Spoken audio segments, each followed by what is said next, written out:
All right, guys, you guys have mentioned this truck in the background, and that tire is not on that truck several times. But this is Shop Johnny, personal truck, and he came to work for us when he was 16 years old.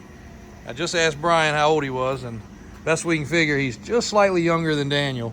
So he's been working for us for almost 20 years. He should be about 36 years old. You can see how long this truck's been off the road. And it's been over there and everywhere in the shop.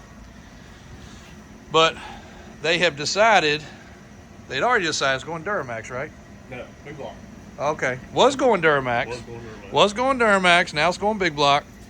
And Brian's going to kind of tell you the story of the direction now, because if you look under it, we'll zoom in a little bit. We don't have mics, so do the best we can on volume. I'll keep this to this side, so just stay on this side of me. And he's going to tell you the story. Yep. Well, the decision was to do a Duramax. Actually, he thought about doing a Cummins originally, and then decided to go Duramax route. And then when he decided to do the Duramax route, it seemed more feasible with everything else he wanted to do, 4-link and suspension and everything else, to go ahead and build a frame. And be easier to build body mounts to a frame and work with a frame that everything would fit in. So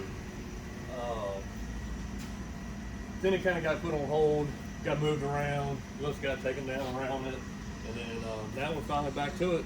Frame rails are in, body mounts are on, and we've gone to change direction to big block. So now it's going to be big block, turbo 400, divorce 205. Going to do 05 newer Super Duty axles. And the frame width is? Frame width is the same width as the 4-link on the front of the 05 Super Duty axle. So I'm going to subframe it, basically make it look like a little miniature monster truck. You probably have seen this tire and wheel in the background, doing 46-inch claws. Are they here? No, they are not. 46 claws, and he one-upped me. He went 20 by 20 on his Cheyenne wheels, weld wheels stretched. Mine are 18s, he went 20s. Yeah, that's basically going to be built around the tire wheel. We'll set the tire wheel underneath there and get a good height, good look for it, width, the whole 9 yards. Look at the body lines. Now this is on the frame, mounted, cabin body. Look how straight the body lines are. Yep, it's kind of cool. Would have loved to done this frame rail underneath of a lowrider, because Debbie can pan down there and show you. This would lay rocker if it was a lowrider. And anybody that has one of these knows if you put a 3-inch body lift on it, you see 100% of the frame hanging underneath of the rocker. So this one is completely tucked. Of course, with the subframe and everything like that, you're obviously going to see everything again. But if it was a lowrider and stayed with just the frame rails, it would be pretty impressive. And you mocked up the frame build from little pieces. Yep, that was off the plasma table. Yep, off the plasma table, and then sent the rail files to be mandrel bent. That way, instead of having to step notch it and pie cut it, it was smarter to do it in a mandrel bent. AJ, I got all that stuff. It's 2 boxes in the back of the black Denali. Yep. Stay tuned on this one, because it's going to keep progressing. And the bed is sitting right on the frame. You see the mounts right there. And when Brian said subframe, so let's walk over to the square body. Yeah. Give you guys an idea of some cool stuff in the shop today too. It's snowing, packed in for the snow. We'll get some stuff done. Even Goldilocks getting finished up. So there's a subframe that they built here.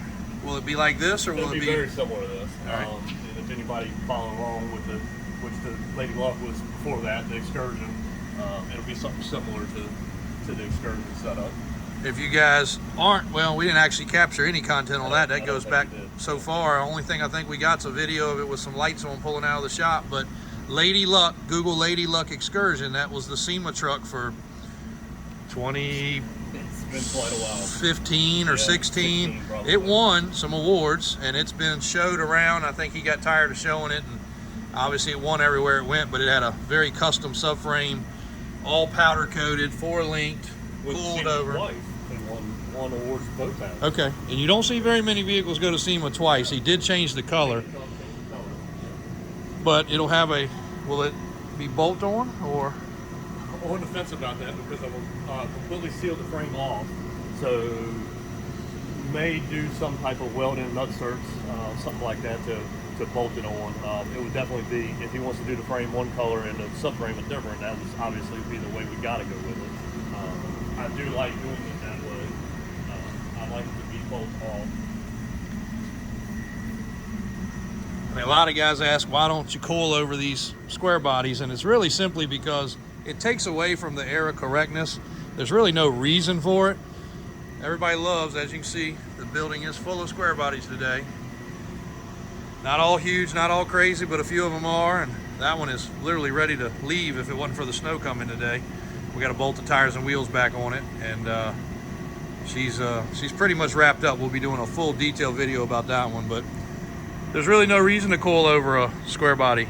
You know, you can make them ride good with the steering and the track bar, but if you want it, here it is. It can be done.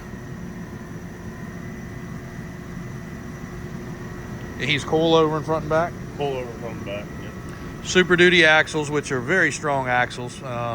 People don't really understand the usage of those and how good those axles are, but Super Duty axles are darn beefy for sure. So that'll hold up good. Yeah, a lot of people actually start to run the front axle, you know, in the foot trucks, because they are already pull over mounted and you can Right. get them down low. Right. And they're readily available because Yeah, they're readily available. 60s are getting scarce. A lot of people don't know, but some of the Ford Super Duties were 50s that look like 60s. But 44 center section, 44 carrier with a 60 housing. Yep. So that's the idea of kind of how the subframe will look. And of course, he's already body and painted it. It won't have a subframe like that one, which is getting ready to have 1, 2. Basically, it's 4th section of subframe added.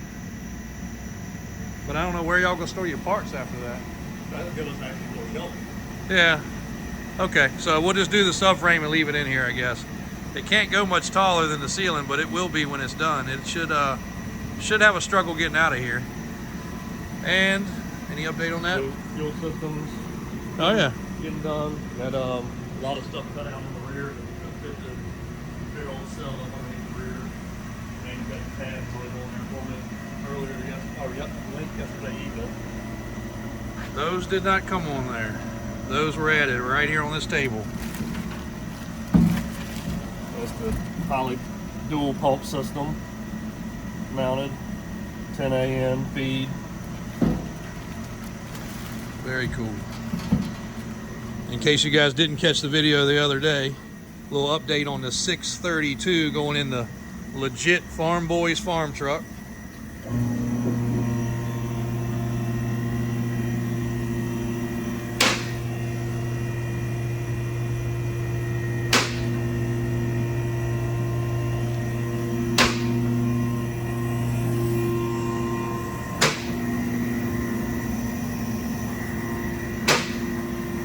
You guys are gonna love the video about that one. But this one here has been a cool progress in the making. Get that lined up, you can see some of that stuff up underneath.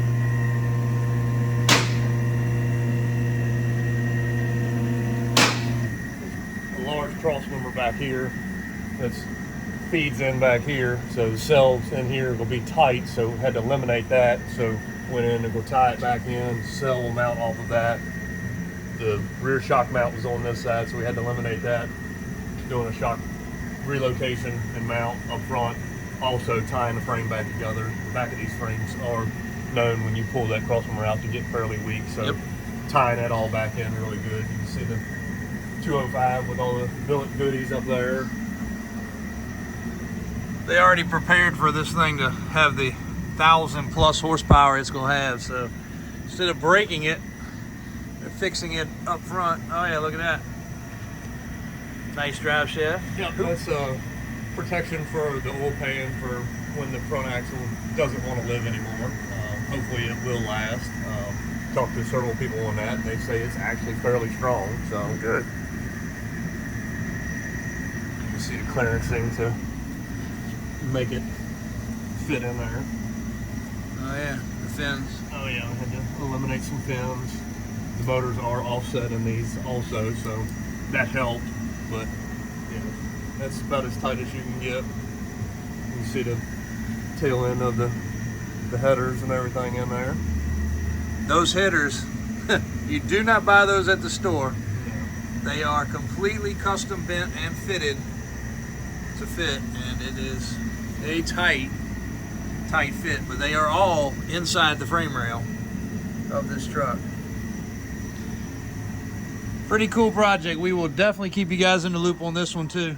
This one's getting done a lot faster than Johnny's. Johnny's already been here for 20 years. He can stay for 20 more, so we'll get it riding before he retires. That's a little update for today, guys. Snowy day here in Richmond, Virginia. Stay tuned for more. Thanks, Brian, for taking the time. We'll update you guys as the day goes on.